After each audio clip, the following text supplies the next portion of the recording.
Bro PT sir film வந்து script wise screenplay wise பார்த்தீங்கன்னா சூப்பராக பண்ணியிருக்காங்க. டெக்னிக்கல் வைஸும் சூப்பராக இருக்குது. படம் பார்க்கும்போது உங்களுக்கு வந்து இந்த நாட்டில் வந்து இந்த அளவுக்கு ஹராஸ்மெண்ட் நடக்கிறத நம்ம சும்மா ட்விட்டரில் முகம் தெரியாத ஒருத்தர் கமெண்ட் பண்ணுறத வச்சு எதுவும் யூகிக்க வேணாம் அப்படின்றத சிறப்பாக காமிச்சிருக்காங்க. அந்த ஸ்கிரிப்ட் வைஸ் படம் சூப்பராக இருக்குது ஜி. ப்ரோ அவர் லாஸ்ட் ஃபிலிமை விட இந்த ஃபிலிம் வந்து ரொம்ப பெட்டராகவே இருக்குது ஜி. அவரோட பெஸ்ட்டு ஃபிலிம்னா மீசை முருகு சொல்லலாம். அதுக்கப்புறம் அடுத்து இந்த படம்னு சொல்லலாம். ஏன்னா படம் வந்து சூப்பராக பண்ணியிருக்காங்க. அவரோட ஆக்டிங்கும் சரி, ஆக்ஷன் சீக்வன்ஸ் நிறைய நல்லா பண்ணியிருக்காரு. ரொம்ப நாள் கழிச்சு ஒரு நல்ல ஒரு கம்பேக் கொடுத்துருக்காருன்னா இது வந்து அவர் வந்து ஒரு பேருக்கு மரியாதை தேடி கொடுக்கும். நான் கண்டிப்பாக சொல்லுவேன். இப்போ தம்பி நல்லா நடிச்சிருக்காரு. அவர் இந்த மாதிரி ஒரு ஸ்கிரிப்ட் ரெடி பண்ணதுக்கு டேரக்டருக்கும் நல்ல ஆர்டிஸ்ட்டு நடிச்சதுக்கும் ரொம்ப நன்றி சார். என்ன பொறுத்த வரைக்கும் சொல்ல போனால் லேடிஸ் வந்து ட்ரெஸ்ஸு வந்து ஒழுங்காக போடணும் நான் சொல்லுவேன். ஏன்னா என்னதான் நம்ம ஒழுங்காக இருந்தாலும் சரி, நம்ம ஒரு டிசிப்ளின் இருக்கும் பார்த்தீங்களா, நம்மளும் ஒரு கட்டுப்பாடு இருக்குது. இல்லை என்னதான் ஃபாரின் கல்ச்சர் வேறு, நம்ம இந்தியன் கல்ச்சர்ஸ் வேறு பார்த்தீங்களா. அதனால் நைட்டில் என்ன பொறுத்த வரைக்கும் நைட்டில் வந்து ட்ரெஸ் எல்லாம் ஒழுங்காக போட்டுன்னு போங்க. ஆடைகளை வந்து ப்ராப்பராக அணிங்க நான் சொல்லுவேன் சார். ஆனால் அதுக்கேற்ற மாதிரி நான் இன்னொரு பொண்ணு சொல்ல வரேன்னா, ஜென்ஸ் வந்து பெண்களை வந்து அம்மா மாதிரி பார்க்கணும். அதான் நான் ஒன்று சொல்லுவேன். அம்மா மாதிரி பார்த்தாலும் சரி, நம்ம அம்மாங்கன்னா ஜென்ஸ்னால் நினைக்காங்க ஒரு போடவை கட்டுன்னு நல்லா டீசெண்டாக அழகாங்க. அது மாதிரி எதுவுமே தோட மாட்டேங்குது. ஆனால் மற்ற பொண்ணுங்கள் அப்படி கிடையாதுங்களே, அந்த மாதிரி நம்மளுக்கு கிடையாது. ஆனால் அதே மாதிரி பெண்களுக்கு நான் என்ன சொல்ல வரேன்னா, அவங்க கை படுறதுல தொடர்றது அங்கெல்லாம் டச் பண்ணுறாங்கன்னா அந்த டச்சிங்குக்கு அந்த நேரத்திலேயே அவங்களுக்கு பதில் தெரியுங்க. நீங்கள் எதுக்கு கோர்ட்டு கேஸுக்கெல்லாம் போகிறீங்க, பேரண்ட்ஸ் எல்லாம் போடுறீங்க, அந்த நேரத்திலே நீங்கள் தண்டினீங்க. அதெல்லாம் நான் சொல்லுவேன். தண்டனை மீன்ஸ் அது அடிதான் இருந்தாலும் சரி, செருப்பாக இருந்தாலும் சரி, அசிங்கமாக பேசினாலும் சரி, அந்த நேரத்திலே இதை வந்து நீ பண்ணுவியாடான்னு நீங்கள் ஓப்பனாக டாக்காக சொல்கிறீங்க. அவ்வளோதான் நான் சொல்லுவேன். நல்லா இருக்குது ப்ரோ, நல்லா பண்ணிக்காப்புல. ஆதியா நான் கம்பப் கொடுத்துருக்காப்புல. இதே மாதிரி பண்ணால் அந்த கவின் இந்த மாதிரி லிஸ்ட்டு இதே மாதிரி ஸ்டோரி செலக்ட் பண்ணாங்கன்னா அவங்க போயிடுவாங்க. ஓகே ப்ரோ, இது பெண்களுக்கான படம் ப்ரோ. பெண்களை வந்து ரெஸ்பெக்ட் பண்ணணும். நம்ம பெண்கள் ஒரு இடத்துக்கு போனால் மட்டும் அதை மட்டும் தான் பேசுகிறோம். இந்த மாதிரி நடக்கிறாங்க. பணம் உள்ளவங்க இது தப்பு செஞ்சாங்கன்னு மறைச்சிடுறாங்க. இல்லாத மக்கள் தான் இது பண்ணுறாங்க. அதுக்கான இது கரெக்டாக கொடுக்கணும். இது கரெக்டாக பண்ணிக்காப்புல ஆதியனை.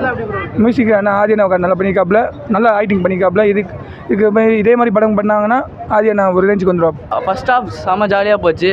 செகண்ட் ஹாஃப் மட்டும் தான் சென்டிமெண்ட்டாக போச்சு. அவன் சூப்பராக தான் படம் இருந்தது. என்ன ப்ரோ சொல்ல வராங்க? பெண்களுக்கு நீதி கிடைக்கணும்னு சொல்ல வராங்க. இப்போ நல்லா நடிச்சிருக்காரு. செம ட்விஸ்ட்டு படத்தில். பிடி சார் படம் பார்த்துட்டு வரேன். படம் வந்து பார்த்தீங்கன்னா ஒரு ஸ்டோரி வைஸ் கொஞ்சம் படம் வந்து வீக் தான்.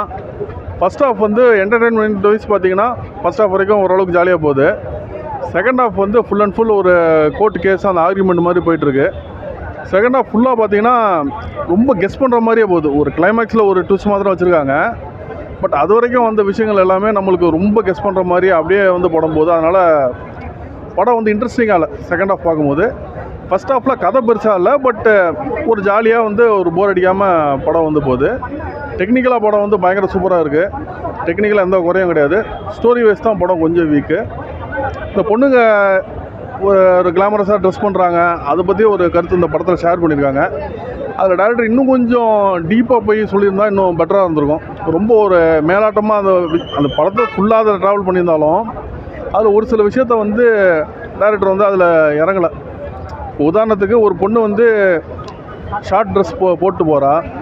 4 பசங்க அவளை வந்து கலாய்ச்சிட்டாங்க. ஒரு கிட்டத்தட்ட ஒரு அட்டம் ட்ரேப்னு வச்சுங்களேன், அதுலேருந்து எஸ்கேப் போயிடுறா. இதில் அந்த பொண்ணு மேலே தப்பா, பையன் மேலே தப்பா, அந்த 4 பசங்க மேலே தப்பாங்கிற மாதிரி இந்த படம் போயிருக்கு. அதில் வந்து சொசைட்டி என்ன சொல்லுதுன்னா, அந்த 4 பசங்க அந்த பொண்ணு மேலே தான் தப்பா, அந்த ட்ரெஸ்ஸு போடுறதுனால தான் 4 பசங்க வராங்க. பட் இந்த படத்தில் வந்து ஹீரோ என்ன சப்போர்ட் பண்ணுறா, அந்த பொண்ணு மேலே தப்பு கிடையாதுங்கிற மாதிரி அவர் ட்ரெஸ்ஸு போடுறது அவர் உரிமைன்னு சொல்லியிருக்காரு. பட் இது இன்னும் போடுறது என்னென்னா, எந்த இடத்துல அந்த ட்ரெஸ்ஸை போடுறா. இப்போ ஒரு நல்ல ஒரு என்வரன்மெண்ட், ஒரு கேட்டட் கம்யூனிட்டி, மால், அந்த மாதிரி இடத்துல அந்த ட்ரெஸ்ஸு போட்டாங்கன்னா 4 பேர் பார்ப்பாங்க, அது அவளுக்கும் பிடிக்கும். அதுக்காக அந்த மாதிரி ட்ரெஸ் பண்ணுறாங்க. பட் இதே இது வந்து ஒரு பொறுக்கி பசங்க இருக்க ஏரியாவில் அவங்க போனாங்கன்னா இது தேவையில்லாமல் ஒரு அது பொறுக்கி பசங்க மேலே தான் 100% தப்பு. பட் இருந்தாலும் அந்த ஒரு ரிஸ்க்குக்கு நம்மளை கொண்டு போய் விட்றோம்ல. ஸோ அந்த ஒரு விஷயத்தை வந்து இந்த படத்தில் சொல்லாம விட்டாங்கன்னு ஒரு ஃபீல் இருக்குது. என்னென்னா ஃபஸ்ட்டாக இந்த கதை டெப்த்தாக இல்லை. ஃபஸ்ட் ஹாஃப் வந்து சும்மா ஜாலியாக டைம் பாஸுக்கு பார்க்குறீங்கன்னா ஃபஸ்ட் ஹாஃப் வரைக்கும் பார்க்கலாம். செகண்ட் ஹாஃப் வந்து ரொம்ப கெஸ்ஸிங்காக இருக்குது, நம்மளுக்கு அது போர் அடிக்குது.